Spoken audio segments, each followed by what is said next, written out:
Hello friends, कैसे हैं आप सब। हमने लास्ट वीडियो में चैप्टर नंबर 10 पढ़ लिया था, जो कि डील करता है अपीलेट ट्रिब्यूनल से। अब हम स्टार्ट करते हैं चैप्टर नंबर 11, जो कि डील करता है ऑफेंसेस से। चैप्टर नंबर 11 ऑफेंसेस, ये मोस्ट इंपॉर्टेंट चैप्टर है पूरे आईटी एक्ट में। इतना इंपॉर्टेंट है कि इससे क्वेश्चन बनना गारंटीड है आपका। एक ना एक क्वेश्चन इस चैप्टर से बनेगा ही बनेगा। तो आते हैं सेक्शन नंबर 65 में।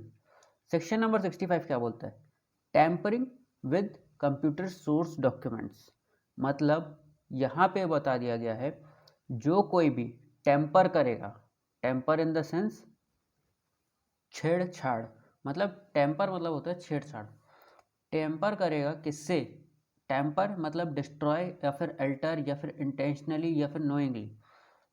कोई भी कंप्यूटर प्रोग्राम से, कोई भी कंप्यूटर से, कंप्यूटर सिस्टम से या कंप्यूटर नेटवर्क से छेड़छाड़ करता है या उसको डिस्ट्रॉय करता है या अल्टर करता है, चाहे वो इंटेंशनली करे चाहे नोइंगली करे, तब उसको कितने साल की सज़ा होगी? तो होगी 3 साल की सज़ा और 2 लाख रुपए का जुर्माना या फिर बोथ। तो यहाँ पे यही बता दिया गया है कि जो भी कोई छेड़छाड़ करता है कंप्यूटर सोर्स कोड से, तो कंप्यूटर सोर्स कोड में आता है means the listing of programs, computer commands, design, layout, program analysis of computer resource in any form. मतलब काइंड ऑफ जो सोर्स कोड होता है वो यही होता है कि जो कंप्यूटर प्रोग्राम्स बनाए जा रहे हैं उससे कोई भी छेड़छाड़ करता है, चाहे वो नोइंगली करे चाहे इंटेंशनली करे, तो उसको 3 साल तक की सज़ा और 2 लाख रुपए तक का जुर्माना दिया जाएगा। अब हम चलते हैं अगले सेक्शन पे।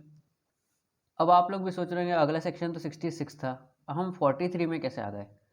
43 66 के पहले बताना जरूरी है। 43 क्या बोलता है? Penalty and compensation for damage to computer और कंप्यूटर सिस्टम।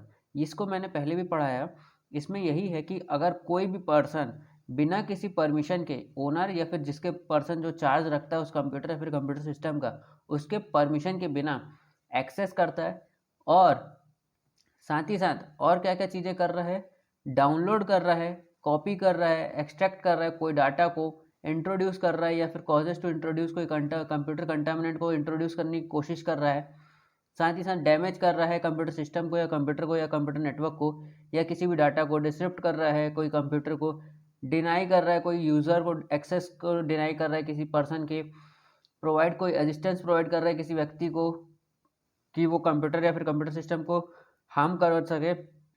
इनमें से कोई भी एक्ट अगर वो करता है, कोई भी डाटा को चुराता है या डिस्ट्रॉय करता है, कुछ भी इनमें से कोई भी एक्ट करता है सेक्शन 43 का, ये ध्यान रखिएगा। सेक्शन 43 में इन सभी का क्या बताया गया है कि वो व्यक्ति को damages by way of compensation दिया जाएगा। मतलब जो भी पर्सन ने किया है उसको कंपनसेशन देना होगा। अब यही सेक्शन 43 हम चलते हैं 63 में, 66 में वापस पढ़ने। अब कोई व्यक्ति सेक्शन 43 का अपराध करता है, वो भी कैसा? डिसऑनेस्टली। कैसा? डिसऑनेस्टली, जो कि सेक्शन 24 में बताया गया है आईपीसी के, या फिर फ्रॉड्यूलेंटली, मतलब जो सेक्शन नंबर 25 ऑफ आईपीसी में बताया गया है, या तो डिसऑनेस्टली जो कि रॉन्गफुल गेन या फिर wrongful loss section 24 of IPC, फ्रॉड्यूलेंटली जो इंटेंट टू डिफ्रॉड की बात करता है सेक्शन नंबर 25 आईपीसी।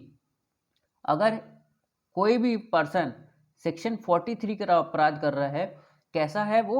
डिसऑनेस्टली या फिर फ्रॉडुलेंटली करता है, तब उस व्यक्ति को कितने साल की सजा होगी?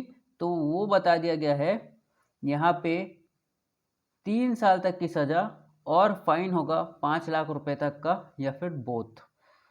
तो ये एक इम्पॉर्टेंट क्लॉज है कि जब कोई भी व्यक्ति सेक्शन 43 का ऑफेंस करता है, कंप्यूटर रिलेटेड ऑफेंस सेक्शन 66 बात करता है, सेक्शन 43 का अपराध करता है, वो भी कैसा? डिसऑनेस्टली या फिर फ्रॉडुलेंटली, तब उसको सज़ा दी जाएगी 3 साल की सज़ा और fine up to 5 lakh rupees.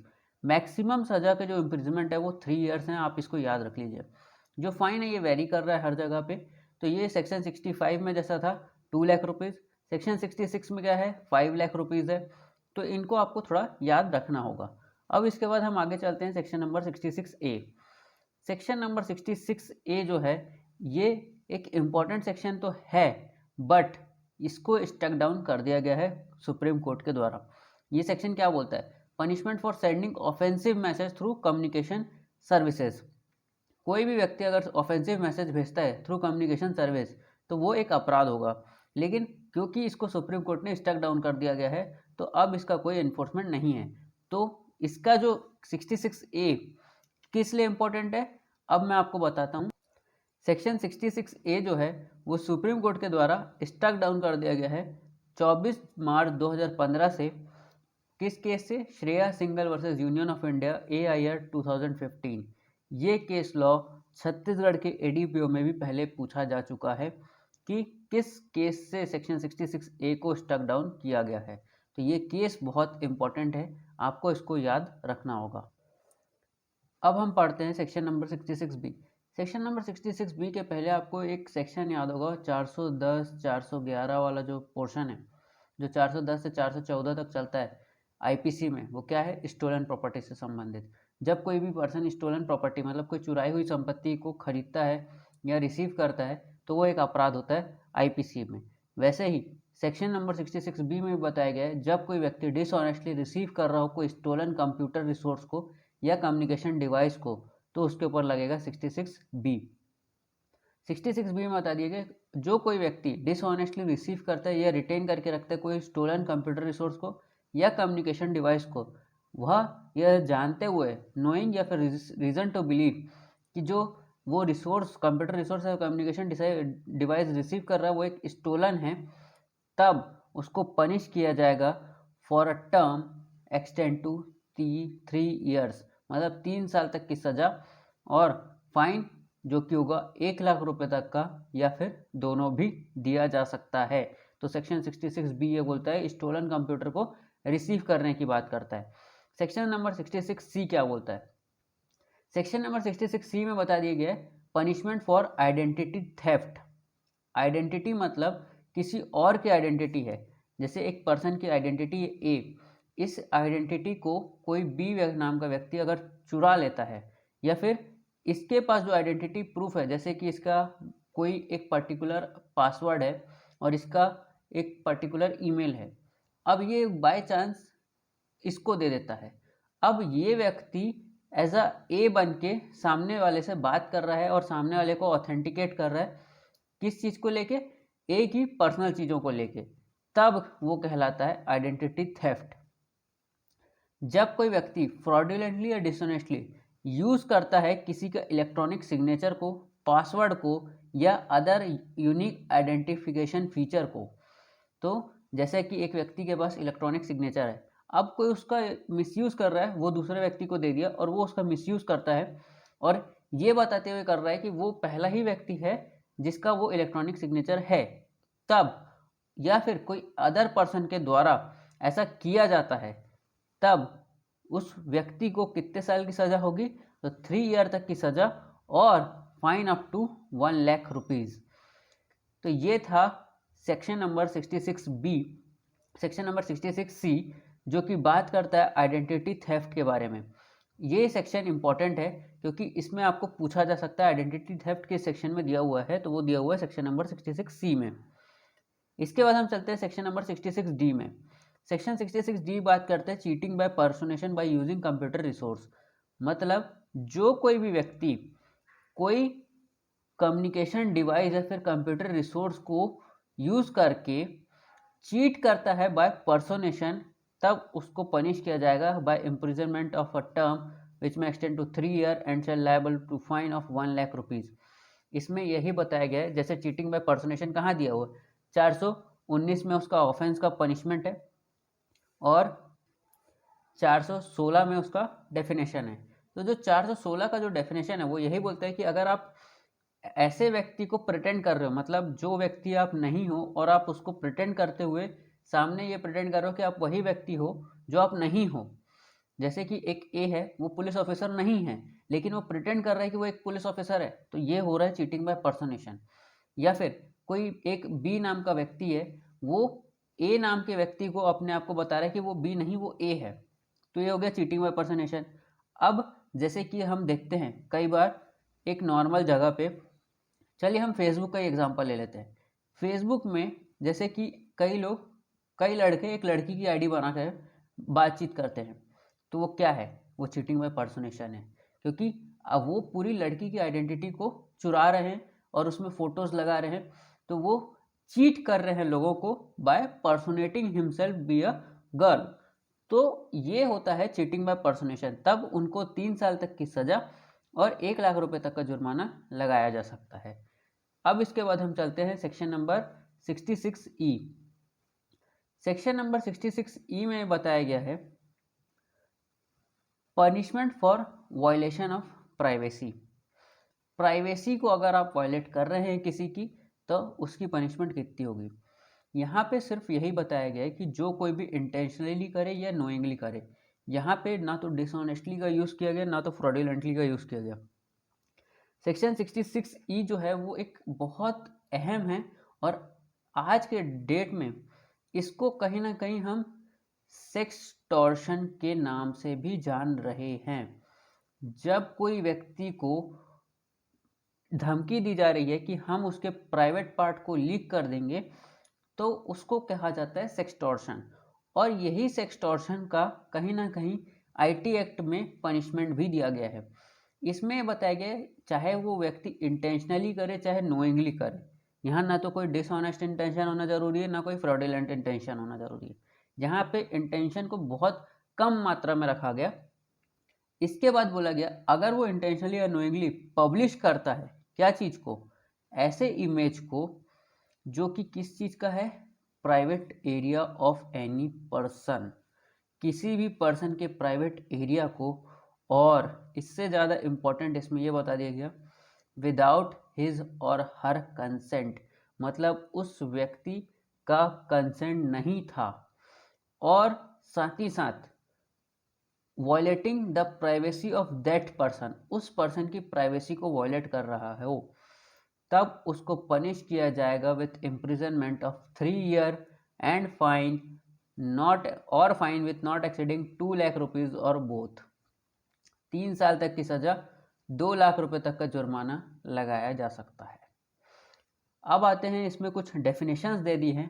Transmit का मतलब होता है कि electronically send a visual image, electronically send करे। साथ ही साथ कैप्चर में बता दिया, कैप्चर का मतलब क्या हो सकता है, तो वीडियो टेप भी हो सकता है, फोटोग्राफ भी हो सकती है, फिल्म भी हो सकती है, रिकॉर्ड भी हो सकता है। प्राइवेट एरिया में क्या आता है, undergarment clad genitals, public area, buttocks और फीमेल ब्रेस्ट, ये सारी चीज़ें प्राइवेट एरिया के अंतर्गत कवर की गई। उसके बाद बता दिया गया पब्लिश में बता दिया गया चाहे वो प्रिंट हो या इलेक्ट्रॉनिक फॉर्म हो, कोई भी चीज़ों को पब्लिश मतलब दोनों में माना जाएगा, चाहे वो प्रिंटेड फॉर्मेट में हो चाहे वो इलेक्ट्रॉनिक फॉर्मेट में हो। तो ये था सेक्शन नंबर 66E। अब आते हैं हम सेक्शन नंबर 66F में। सेक्शन नंबर 66F बात करते हैं punishment for cyber terrorism. Cyber terrorism क्या होता है, जैसा कि टेररिस्ट से हम समझते हैं कि आतंकवाद, तो साइबर टेररिज्म मतलब जो इलेक्ट्रॉनिकली या फिर जो ये कंप्यूटर सिस्टम के जो अपराध हो रहे हैं और जो इसमें जो आतंकवाद फैल रहा है उसको कैसे रोका जा सकता है और उसकी क्या पनिशमेंट होगी।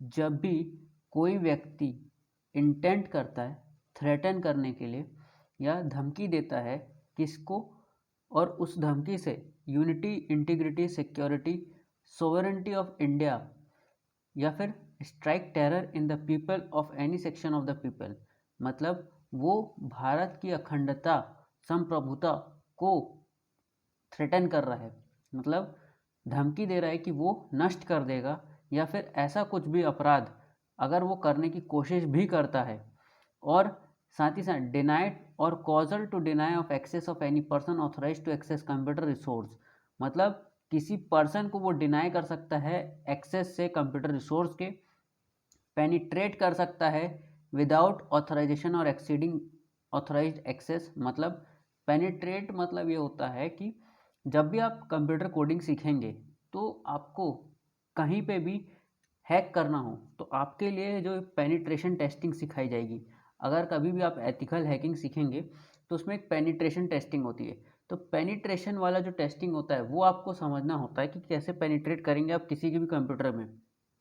तो ये अगर व्यक्ति पेनिट्रेट करता है, एक्सेस प्रोवाइड करता है कोई ऐसे कंप्यूटर रिसोर्स का विदाउट ऑथराइजेशन या फिर एक्सीडिंग ऑथराइज्ड एक्सेस मतलब उसके पास एक्सेस है, लेकिन उससे बढ़कर भी कोई अगर एक्सेस ले रहा है वो, या फिर इंट्रोड्यूसिंग और कॉजेज टू इंट्रोड्यूस यानी कंप्यूटर कंटामिनेंट को अगर इंट्रोड्यूस करने की कोशिश करता है, और ये सब चीज़ किससे लिंक है, तो ये हैं इंडिया की सिक्योरिटी और सोवरेंटी से। अगर इंडिया की सिक्योरिटी और सोवरेंटी पे कोई आंच आती है तब ये कहलाएगा साइबर टेररिज्म।